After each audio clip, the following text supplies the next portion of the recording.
ഇത് അർത്തിങ്കലില ഒരു ചെറയാണ്, കടൽ ചെറയാണ്. അതായത് തിരമാലകളെ ബ്രേക്ക് ചെയ്യിക്കാൻ വേണ്ടിയിട്ട് ഇപ്പോൾ ഇവിടെ പണിതുകൊണ്ട് അതിൻ്റെ മോൾഡിങ് വെച്ചിട്ട് ഈ സിമെൻറ്റ് ത്രികോണാകൃതിയിലാണ് ഇത് വെച്ചേക്കണത്. ഇതാണ് ഇപ്പോഴത്തെ ലേറ്റസ്റ്റ് ഭിത്തി കെട്ടുന്ന കോൺക്രീറ്റിൻ്റെ കട്ടകൾ. അതിവിടെ തന്നെയാണ് പണിയണത്. എന്നിട്ട് ഇവിടെ നിന്നുള്ള ചെറയാണ് ഇപ്പോൾ ഈ കാണാൻ പോകുന്നത്. വലിയൊരു ചെറയാണിത്. ഇതിൻ്റെ നീളം എങ്ങാണ്ട് 600 മീറ്റർ ഉണ്ട് നീളം കടലിലേക്ക്. ഭയങ്കര മനോഹരമായ 2 എണ്ണം ഉണ്ട് ഇവിടെ. ഒരെണ്ണം ഇതിനെ തൊട്ട് അപ്പുറത്ത് തന്നെ കാണുന്നത് ഇതിൻ്റെ വേറൊരു ചെറയാണിത്. അത് ഇതിൻ്റെ തൊട്ട് ചെറുതാണ്.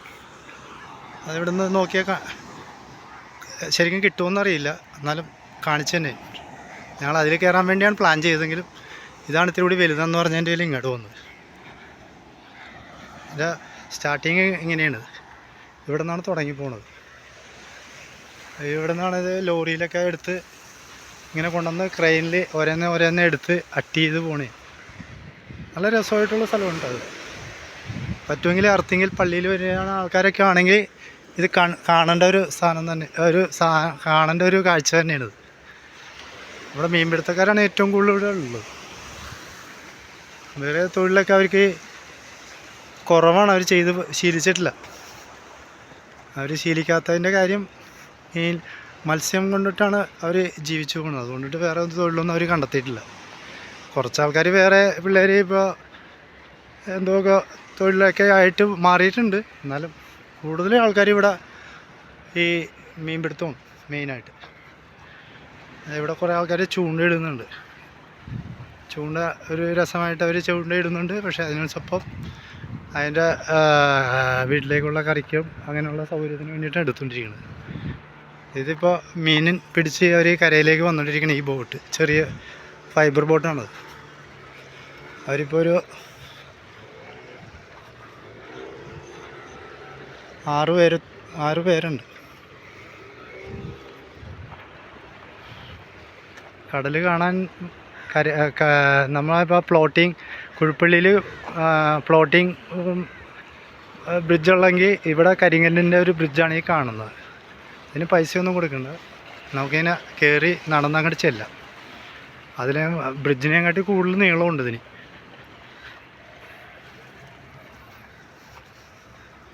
അങ്ങനെ ചൂണ്ടയൊക്കെ ആയിട്ട് വരാമെങ്കിൽ ഇവിടെയും ചൂണ്ടയിടാം. എറണാകുളത്ത് നിന്ന് എങ്ങാണ്ടും കൂടിയ ഒരു 40-50 കിലോമീറ്ററിൻ്റെ അടുത്തേ ഉള്ളൂ ഈ പറഞ്ഞ സ്ഥലം. നിങ്ങൾക്ക് വരാൻ പറ്റുമെങ്കിൽ ഇവിടെ വന്ന് ഇത് ആസ്വദിച്ചു പോകണം, നന്നായിരിക്കും. അവിടുത്തെ ബ്രിഡ്ജിൽ കയറി 120 രൂപ കൊടുക്കുന്ന സമയം കൊണ്ട് ഇവിടെ വന്ന് പോയാൽ നന്നായിരിക്കും. അതിലും കൂടി നീളമുണ്ട് ഇതിന്.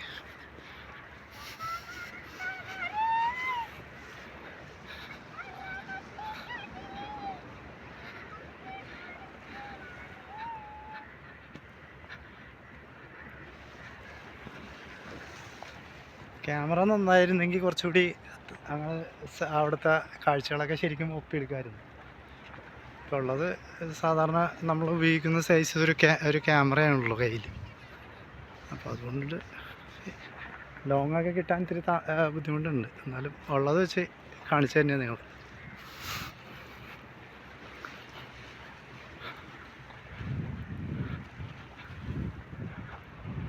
അപ്പോൾ ഒത്തിരി പണിയും ബ്രേക്കായിട്ട് കിടക്കണമെന്ന് തോന്നണം. മെഷീനൊക്കെ ഓഫ് ചെയ്തിട്ടേക്കണേ, പണിക്കാരൊന്നും കാണുന്നുമില്ല. വലിയ ക്രെയിനാണ്. ഹൈവേയിലൊക്കെ പണിയെടുക്കുന്ന അതേ സൈസ് ഒരു ക്രെയിനാണത് കിടക്കണം. അപ്പോൾ ഇവിടെ ഒരു ഹാർബർ നിശ്ചയിച്ചിട്ടുണ്ട് കേന്ദ്ര ഗവൺമെൻറ്. അത് വരാനായിട്ടാണോ ഇത് ചെയ്തുകൊണ്ടിരിക്കണമെന്ന് എനിക്ക് മനസ്സിലായത്.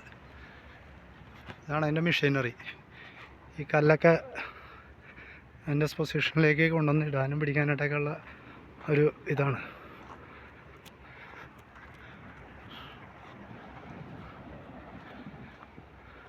അതിനോടൊപ്പം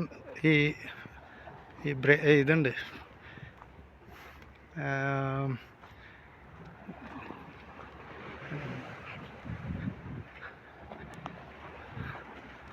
അതിൻ്റെ കാര്യം എനിക്ക് ആ ചാക്കിൻ്റെ പേരെന്താണെന്ന് അറിയില്ല. കറുത്തിട്ടൊരു ചാക്കിനകത്ത് കുറേ മണൽ കയറ്റിയിട്ടിട്ടുണ്ട്. അത് ഇതിൻ്റെ ടൈറ്റിങ് ഇടാനായിട്ട് വേണ്ടിയാണോ എന്നറിയില്ല. വേണ്ട എന്തോരം ദൂരം ഇതിനകത്ത് ഉണ്ടെന്നറിയാം. നല്ല രസമായിട്ടുണ്ട്. ഇത്രയും ദൂരം നമുക്ക് കയറി വരാനായിട്ട് നല്ല കാഴ്ചകളാണ്. ഈവനിങ്ങിലാണ് കുറച്ചുകൂടി നല്ലതാണെന്ന് തോന്നുന്നത്. ഇന്നിപ്പോൾ വെയിലില്ലാത്തതിൻ്റെ ഇതിൻ്റെ മുകളിൽ കൂടി നടക്കാൻ സുഖമാണ്, വെയിലില്ലാത്തതിൻ്റെ ഇതിൽ. പിക്ചർ പതിയുമെന്ന് എനിക്കറിയില്ല. എന്നാലും ഇവിടെ ഉടക്ക് വല ഇട്ടിട്ടുണ്ട്, ഇട്ട് പോയേക്കണേ. ഇവിടെയൊക്കെ മീൻ വരുമോ എന്നുള്ള പ്രതീക്ഷയിലാണ് അവരാ ഇട്ടേക്കണത്. അപ്പോൾ ഇവിടെയും മീൻ പിടുത്തം ഇവിടെ ഇത്രയും ദൂരെ നിന്ന് നമുക്ക് അടുത്ത് നിന്ന് കാണാനും, ഇതൊക്കെ ഇത്ര ലോങ്ങാണ് അതിൻ്റെ ഇത് കിടക്കുന്നത്. അവിടെ നിന്ന് ഇത്ര കടലിലേക്ക് തള്ളി നിന്നിട്ടാണ് ഈ പൊന്തിട്ടേക്കണത്. അപ്പോൾ നമുക്കിത് വഞ്ചിയിൽ വന്ന് കാണാനേ പറ്റുമെങ്കിൽ ഇതിൽ പോലും ഇതിപ്പോൾ നമുക്ക് ഇത്ര അടുത്ത് നിന്ന് കാണാൻ പറ്റുന്നുണ്ട്. ഈ പൊന്താണ് മീനിൻ്റെ ഇതിനെ ഉടക്കുവലയെന്ന് പറയുന്നത്. ഇത് നീട്ടിയെങ്കിലും ഇടും. അതിനകത്തേക്കും മീൻ വന്ന് ഉടക്കി വീഴുമ്പോൾ അത് അതിനകത്ത് തന്നെ കിടന്നോളൂ. ഒരു സമയമാകുമ്പോൾ വന്നെടുക്കും. അപ്പോൾ അതിനകത്ത് നല്ല മീനൊക്കെ കിട്ടും. എന്ത് മീനാണെങ്കിലും കിട്ടും അതിനകത്ത്. ഭയങ്കര രസമായിട്ടുള്ളൊരു സ്ഥലമാണ്. എൻ്റെ പണി നടന്നുകൊണ്ടിരിക്കണേ ഉള്ളൂ. ഇപ്പം പണിക്കാരും വേറെ തടസ്സങ്ങളൊന്നും ഇല്ലാത്തതിൻ്റെ എനിക്ക് ഇത്രയും ദൂരം വരാൻ പറ്റി.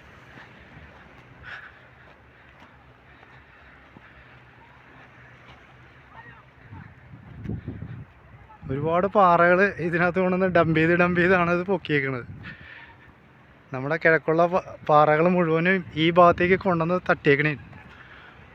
ഇനി അവിടെ മലയൊക്കെ ഇല്ലാതായി പോണതിൻ്റെ കാരണങ്ങൾ ഒരു ഇതിൽ കൂടി ഇതൊക്കെ തന്നെയാണ് എൻ്റെ കാര്യം.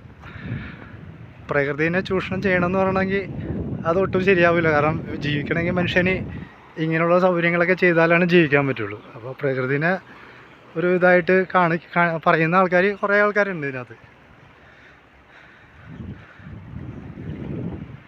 ഇതൊക്കെയാണ് അതിൻ്റെ സിറ്റുവേഷൻ. നല്ല രസമാണ്. ഇത്തിരി സാഹസികമായിട്ട് വരുന്ന ആൾക്കാർക്ക് ഇതിൻ്റെ മുകളിൽ കൂടി നടന്ന് വരാം.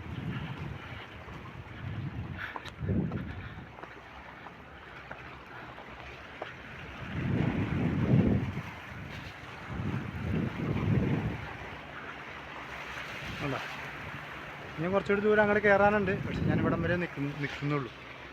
കയറാൻ ഞങ്ങൾ പോകാറുണ്ട്. ഇത്രയും ദൂരം നടന്നു കഴിഞ്ഞാൽ അവിടെ ഒരാൾ വെയിറ്റ് ചെയ്യുന്നുണ്ട്. അതിൻ്റെ പേരിൽ ഞാൻ ഇവിടം വരെ ഉള്ളൂ. ഇതൊക്കെയാണ് നിങ്ങൾക്ക് കാഴ്ചക്കായിട്ട് എനിക്ക് തരാനുള്ള ഇത്. കണ്ട, ഒരു 500 മീറ്റർ, ഏകദേശം 500 മീറ്റർ കടലിലേക്ക് തള്ളിയാണ് ഇത് കിടക്കുന്നത്. തള്ളി പണിതിരിക്കുന്നത്. അതുകൊണ്ട് നല്ല രസമായിരിക്കുന്നു. അതുകൂടാതെ തന്നെ മീൻപിടുത്തക്കാർക്ക് ഒരു ഭയം കൂടാതെ തന്നെ കടലിൽ പോയിട്ട് തിരിച്ച് കയറാനുള്ളൊരു സംവിധാനം കൂടിയാണ്. ഇവിടെയൊക്കെ ഇനി മണൽ വന്ന് അടിഞ്ഞ് ഇത് ഒരു സുപ്രഭാതത്തിൽ നല്ല കരയായിട്ട് മാറും. അതിൻ്റെ മുന്നോടിയാണ് ഇത് ഇവിടെ ഇങ്ങനെ പണിതു പോണത്. ഞങ്ങൾ ചെറായിലാണെങ്കിലും ഞങ്ങൾക്കും ഇതേപോലത്തെ ഒരു സൗകര്യം വേണമെന്ന് ഞങ്ങൾ പല പ്രാവശ്യം, ഞങ്ങളെന്ന് പറഞ്ഞ് അവിടെയുള്ള എല്ലാവരും പറയുന്നുണ്ടെങ്കിലും ഇതുവരെയായിട്ട് ഒരു കാര്യം നടന്നില്ല. കുറേ ടൂറിസ്റ്റുകൾ അവിടെ വരുന്നുണ്ടെങ്കിലും ആ ടൂറിസ്റ്റുകൾക്ക് ശരിക്കും പേടിയില്ലാതെ കുളിക്കണമെങ്കിൽ ഇങ്ങനത്തെ ഒരു ബണ്ടെന്ന് പറഞ്ഞെങ്കിൽ കരിങ്കല്ലിൻ്റെ ചിറ കെട്ടി വെച്ചിട്ടുണ്ടെങ്കിൽ അവിടെ നല്ലതായിട്ട് കര വരും. പണ്ട് ഞാൻ ഇതേപോലെ തന്നെ ഒരു മീറ്റിങ്ങിൽ അവിടുത്തെ ഒരു ചിറേനെ പറ്റി ഞാൻ കുറച്ച് പറഞ്ഞിട്ടുണ്ടായത്. പിന്നീട് ഞാൻ പറയാം. അത് നിങ്ങളുടെ അടുത്ത് പറഞ്ഞിട്ടൊന്നും കാര്യമില്ല. കാരണം അത് ഇത്തിരി ലോങ് ആയിട്ടുള്ള കാര്യങ്ങളാണ്.